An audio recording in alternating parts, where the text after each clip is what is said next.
If you're in a negotiated bid environment, you know that being the lowest bidder isn't critical when it comes to winning work. So that means you have to hone and refine your sales skills if you're going to be successful. And most construction professionals have a background that comes from building projects, and yet they find themselves in sales positions. And so whether you're an estimator, a PM, or even an executive, selling can at times feel uncomfortable and frustrating. And it can lead, because of a lack of experience, to a lot of winging it. I spoke to a client recently doing millions in revenue, but their sales process was completely unstructured. And another guy I know admitted, I didn't even know there was a method of selling. It's kind of like throw a number out there and hope for the best. So if that sounds familiar, this podcast episode today is for you. This is Eric Anderton, and you're listening to Construction Genius, a leadership masterclass. Thomas Edison said that genius is 1% inspiration and 99% perspiration. If you're a construction leader, you know all about the perspiration, and this show is all about the 1% inspiration that you can add to your hard work to help you to improve your leadership.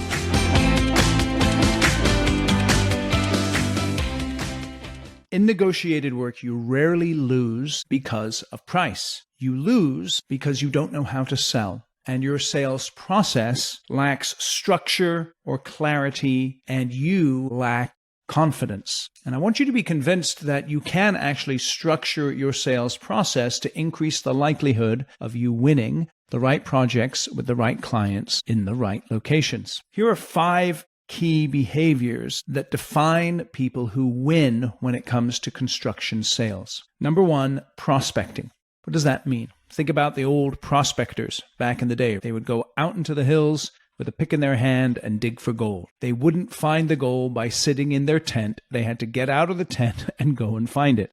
And so you have to be engaging with your target audience. You have to know where your target audience is or who your target audience is, and then you have to get out there. You get out there via social media marketing. You get out there via phone calls, by responding to requests for a proposal. You get out there by good old-fashioned cold calling.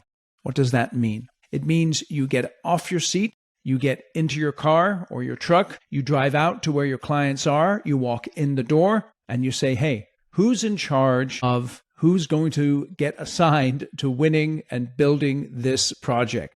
You've got to identify who those people are, and you must be willing to get out there and talk to them. The next one is closing. It's really interesting. What does closing mean? It means asking for the job or asking to be able to take the next step in the sales process. Closing can be something that people are uncomfortable with because you can get rejected when you close. You may want a yes and someone may give a no. You just may feel uncomfortable asking people to do something. But in sales, you have to become comfortable with closing. Ask for the job. Don't just assume or hope that they're going to pick you. The next behavior that you have to really look at is call reluctance. And it goes hand in hand with prospecting which I mentioned earlier. Do you lack a desire to call people? I'll tell you what, don't be surprised if you do. Many sales type people, they spend all their time organizing their calendar, organizing their desk, doing anything except what they're paid to do, and that is selling. And that may be particularly true for you when you don't think of yourself as a salesperson. You're a construction professional. You're a builder. You're not one of those sleazy guys who pushes used cars, but really you must have that mindset shift. You are in sales. And in sales, one of your prime responsibilities is to be willing to make calls. Then you have to be a self-starter. Great salespeople don't have to be told what to do. They get out there and do it. Think about when is your energy levels the best to be able to handle all of the rejection that you might face. You've got to figure that out because it does require a lot of energy and a lot of effort. And another thing you have to think about as you are going through the selling process, as it's related to self-starting, is when are your potential clients most likely to be in the office so that you can interact with them. You don't want to be showing up to someone's office on a Friday afternoon if they're never going to be there. Structure your week to maximize the opportunity to have great conversations. And again, you may be thinking, what's this self-starting stuff that you're talking about? I can self-start on a project, but sales, that's a little bit different. I'm uncomfortable with that. So let me give you a little tip. Next time you're doing a job site visit, let's say you're a project manager, but you're also responsible for selling to one degree or another. As you're driving out to that project, think about where you can stop along the way and visit potential clients to have quick conversations with them about any work that might be coming up. And then the fifth behavior, and this is critical in construction, and I know this will resonate with you, is team selling. Construction is a team sport, from bidding the work to planning the work to building the work and often to getting paid. It's a team sport all along the way. And so if you want to maximize the possibility of you landing the work, talk to folks in your organization and get them all on the same page, driving towards that goal of landing the right job with the right clients in the right location. So make sure you're tapping into the genius in your organization to maximize the opportunities to win work. Think about the last time you promoted someone into a leadership role and it failed. Why did it fail? I can tell you one reason. People know how to build projects, but they don't know how to build and lead teams of people. Construction comes with its challenges that only insiders truly understand. Generic leadership training doesn't cut it. You need a program to train your leaders built specifically for construction professionals led by an industry expert. And my online course, The Shift, is exactly that course. It has 5 modules. It'll teach your people how to control their calendars and reduce stress and embrace chaos and accomplish their critical tasks. It will teach them the 3 essential messages they have to communicate every day in order to motivate and lead their team effectively. It'll show them how to build and lead a high-performing team, give them a framework for running effective meetings so they'll be able to solve problems in less than an hour, and also give them a higher perspective on their leadership that will enable them to work on the business and on their teams and not get stuck in the weeds micromanaging. So go out to my website, theshift.constructiongenius.com, read all about the course, and then enroll yourself and your leaders in the course, and I guarantee that it will transform your leadership. If it does not, you take the whole course and you didn't get benefit from it, you just send me an email, eric@constructiongenius.com, and I will cheerfully refund you 100% of your money. I'm really confident this course will transform your leadership. So again, go out to the website, theshift.constructiongenius.com, learn more about the course, and start taking it today. How can you maximize your opportunity?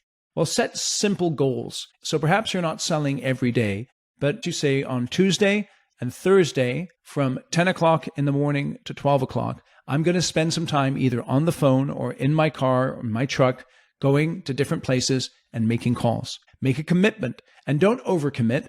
Don't say I'm going to make 25 calls every day when you're not going to do that.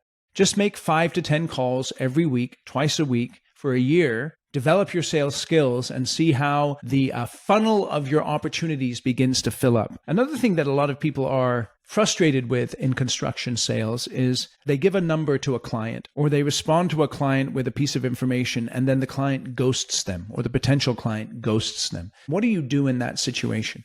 What you do is you assert yourself and send a very straightforward email. And this is how I word that email. I'm assuming that since I haven't heard from you, you are not interested in us building your project. Notice the psychology of that email. You're not sending an email, just following up, hope you got my information, please contact me anytime you need any help. No, you're taking an assertive stand. You've given them something. Now you are requesting a response in return. And if there is no response, again, you send out that email. I'm assuming that since I haven't heard from you, you are not interested in working with us. And you say, Eric, I can't say that to my clients. They might get pissed off. Well, let me tell you, I use this kind of line all the time when I'm selling my services to folks just like you in construction. And I promise you that it works. And it works in 2 ways. Number 1, if I send out an email like that and someone doesn't respond, I know that they're not serious about working with me and they're not interested in my services. And that's fine because I'm not desperate for clients. I know how to sell and I know how to fill my pipeline and I know how to take care of my clients. And as a result of that, if you don't want to work with me, that's okay. I'll find someone else who does. But the other response that I get when I send out that email is really interesting. People will reply to me and they'll say, oh, Eric, I'm sorry that I didn't get back to you. I'm very interested in working with you. I've just been busy and tied up with something. Can we talk next week? By sending out an email like that, you're positioning yourself in a place of authority, in a place of peer-to-peer selling, where you're not begging for work.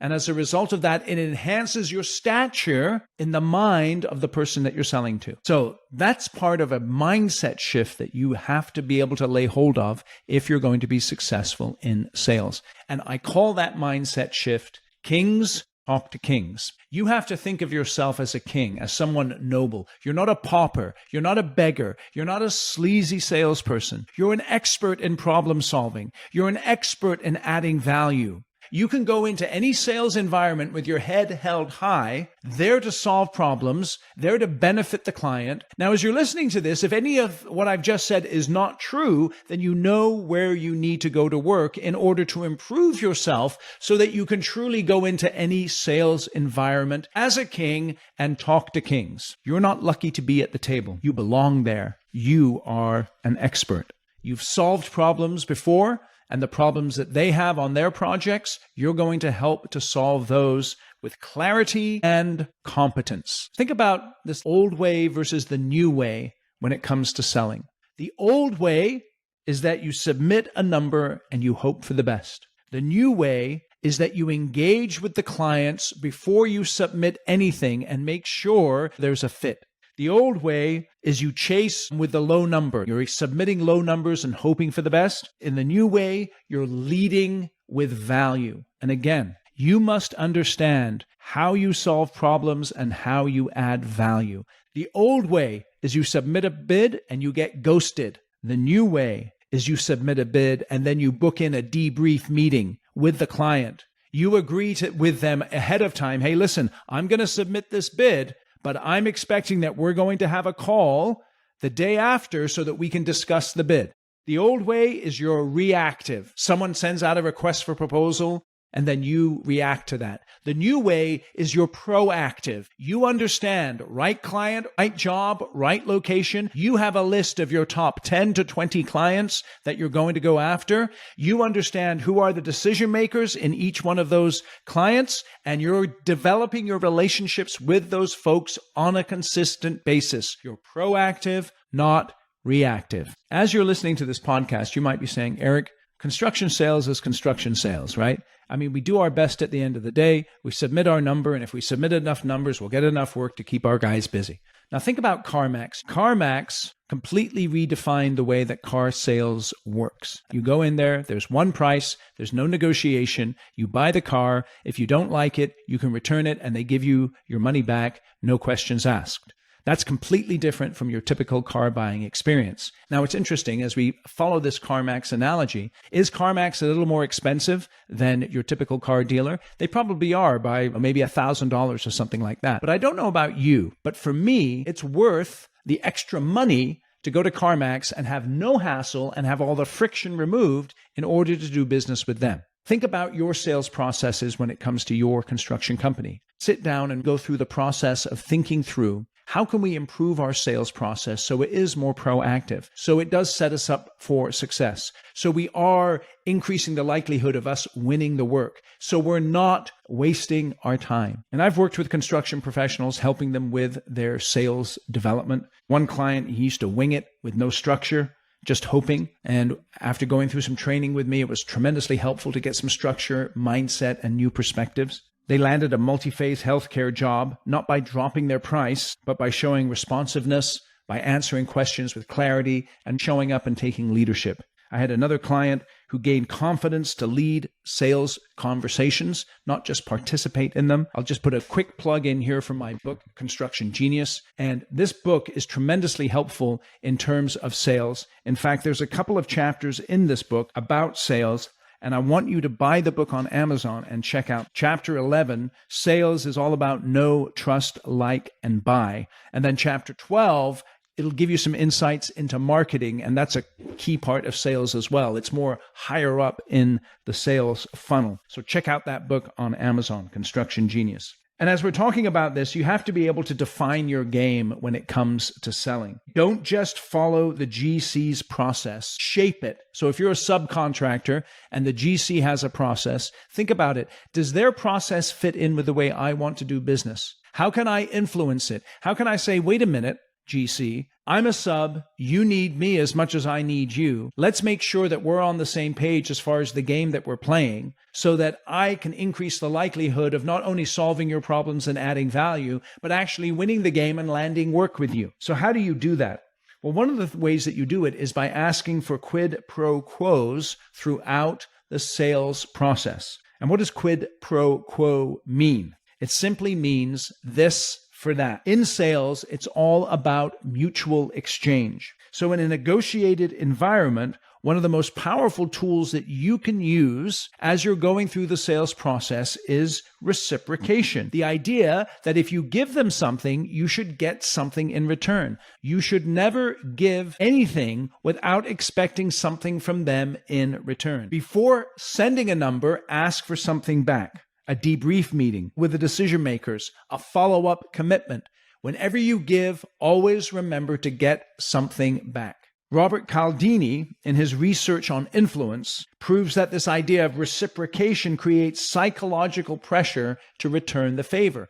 Make sure your potential clients understand that you're a king and you're going to treat them like a king, but if you give them something, you want something in return. You're not being pushy. You're acting like a peer, like a king talking to a king. When you ask, can we schedule a follow-up meeting before I send over our number, you're elevating your sales activity from being passive to being active.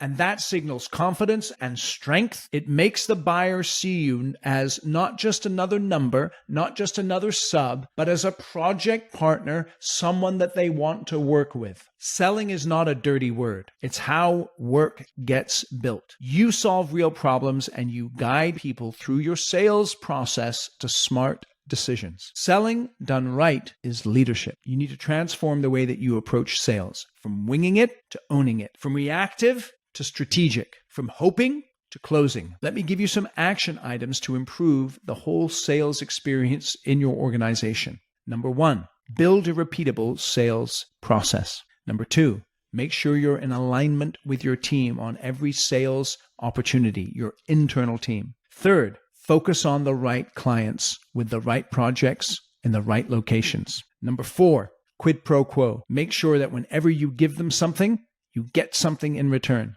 And then number 5, build the projects on time with high quality, taking care of the needs of your clients. When you build work right, you're selling the next project that you're going to build. You're selling the GC on it. You're selling the client on it. You're building your reputation. Everything you do every single day, whether you're planning work, building work, or getting paid, is actually a sales activity. If your team needs some help with getting in front of the right people and making sure that they're presenting themselves as those kings, getting those quid pro quos, showing up in such a way that it increases the likelihood of you winning the right projects with the right clients in the right locations, reach out to me. In the show notes is a link to my calendar. You can just click on the link.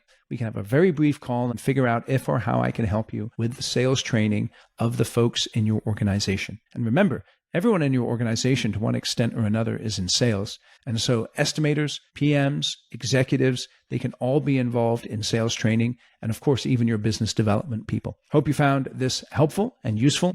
And I wish you all the best as you go out and land work with the right clients in the right locations. Hi, this is Eric. Thank you for listening to today's episode. I hope you enjoyed it, found it insightful and helpful. I have a quick request. Please share the episode with other people in your company and across the industry that you think would benefit from listening to it. And also, give the podcast a rating and review wherever you get your podcasts, Apple, Spotify, YouTube, wherever it may be. Drop us a like, drop us a comment on YouTube. Do what you can to spread the good word about the Construction Genius podcast. I really appreciate any help that you can give me, and I look forward to catching you on the next episode. Thank you for listening to this episode of Construction Genius. Hope you found that 1% of inspiration to help you in the next few days. If you like the show, please give us a 5-star review on iTunes. Share it with other construction leaders who you think would benefit. And always remember that the show is brought to you by Kick-Ass Meetings. I've been working with construction leaders since 2004, teaching them how to run extremely effective problem-solving meetings that gets their people collaborating, taps into their creativity. And to get yourself a free copy of the Kick-Ass Meeting Report, go to www.ericanderton.com/kickassmeetings. Grab yourself that free report, read it, use it in your business. You'll find it extremely useful. And thanks again for listening.